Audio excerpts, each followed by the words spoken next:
सोना और चांदी, ये दो ऐसी कीमती धातुएं हैं जिन्होंने 2025 में निवेशकों को जबरदस्त मुनाफा दिया। लेकिन जैसे ही 2026 शुरू हुआ, बाजार में मानो भूचाल सा आ गया।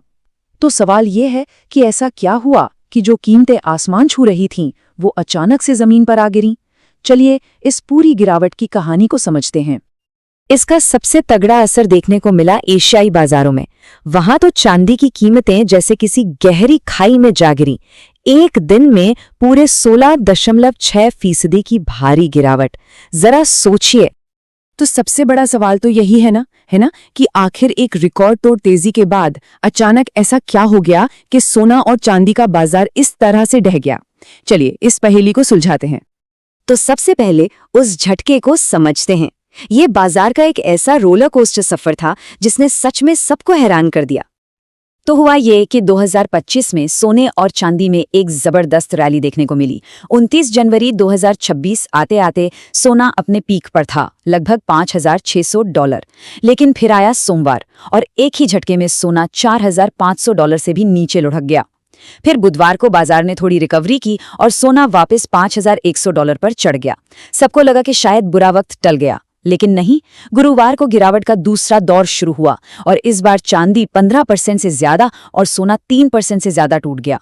मतलब पहले ऊपर, फिर नीचे, फिर थोड़ा ऊपर और फिर धड़ाम। सच में एक वाइल्ड रोलर कोस्टर राइड। तो अब एक जासूस की तरह पता लगाते हैं कि ये कीमतें आखिर गिरीं क्यों। कौन से वो कारण थे जो इस बड़ी गिरावट के पीछे थे। देखिए, इस पूरी कहानी को समझने के लिए पहले सेफ हेवन एसेट का मतलब जानना जरूरी है। सोना और चांदी को सेफ हेवन माना जाता है।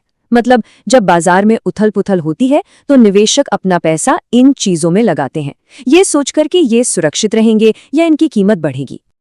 और एक और जरूरी टर्म है डी-डॉलराइजेशन। इसका सीधा सा मतलब है कि दुनिया के कई देश अब अमेरिकी डॉलर पर अपनी निर्भरता कम कर रहे हैं। इस ट्रेंड की वजह से भी सोने चांदी की मांग बढ़ रही थी। तो फिर गिरावट के पीछे कौन था? असल में कोई एक वजह नहीं थी, कई चीजें एक साथ हुईं। एक तो अमेरिकी डॉलर अचानक से मजबूत हो गया। फिर फेडरल रिजर्व की पॉलिसी को लेकर बाजार में डर था। इतनी बड़ी तेजी के बाद लोग अपना मुनाफा भी निकाल रहे थे। ऊपर से दुनिया में जियोपॉलिटिकल टेंशन थोड़ी कम हुई और इन सब की वजह से बाजार में इतनी ज्यादा घबराहट फैल गई कि निवेशकों ने बिकवाली शुरू कर दी। केसीएम के टिम वॉटरर ने इसे बिल्कुल सही तरीके से समझाया है। उन्होंने कहा, डॉलर को जैसे एक नई जिंदगी मिल गई और बाजार की जबरदस्त उथल-पुथल को देखते हुए ट्रेडर्स अब सोने को लेकर ज्यादा सावधान हो गए हैं। इससे साफ पता चलता है कि डॉलर का मजबूत होना सोने पर कितना भारी पड़ा। तो अब सवाल ये है कि बाजार के बड़े-बड़े जानकार इसके बारे में क्या सोचते हैं, और मजे की बात यह है कि इस पर उनकी राय बटी हुई है। एक तरफ तो वो लोग हैं जो मानते हैं कि ये बस एक टेम्पररी ब्रेक है। उनका कहना है कि ये एक हेल्दी करेक्शन है और लंबी रेस में तेजी का ट्रेंड अभी भी बना हुआ है। लेकिन दूसरी तरफ कुछ एक्सपर्ट्स चेतावनी दे रहे हैं कि ये गिरावट और भी गहरी हो सकती है।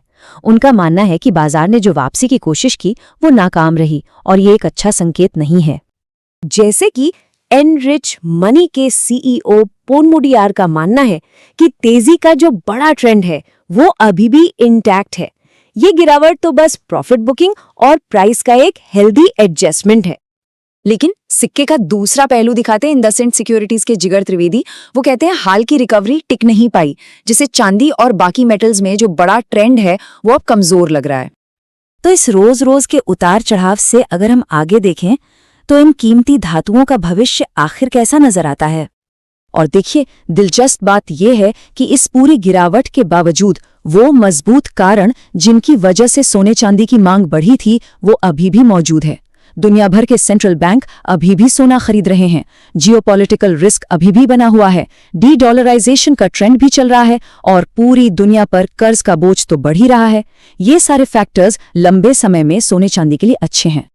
और एक बात और, हाल ही में रॉयटर्स ने 30 एनालिस्ट्स का एक पोल किया और पता है क्या, उन्होंने मिलकर 2026 के लिए सोने की कीमत का जो अनुमान लगाया है वो उस पोल के इतिहास में अब तक का सबसे ऊंचा अनुमान है। तो आखिर में एक बड़ा सवाल यही रह जाता है, क्या ये जो जबरदस्त उतार चढ़ाव देखने को मिल रहा है यही अब सेफ हेवन माने जाने वाले एसेट्स के लिए न्यू नॉर्मल है? ये सोचने वाली बात है।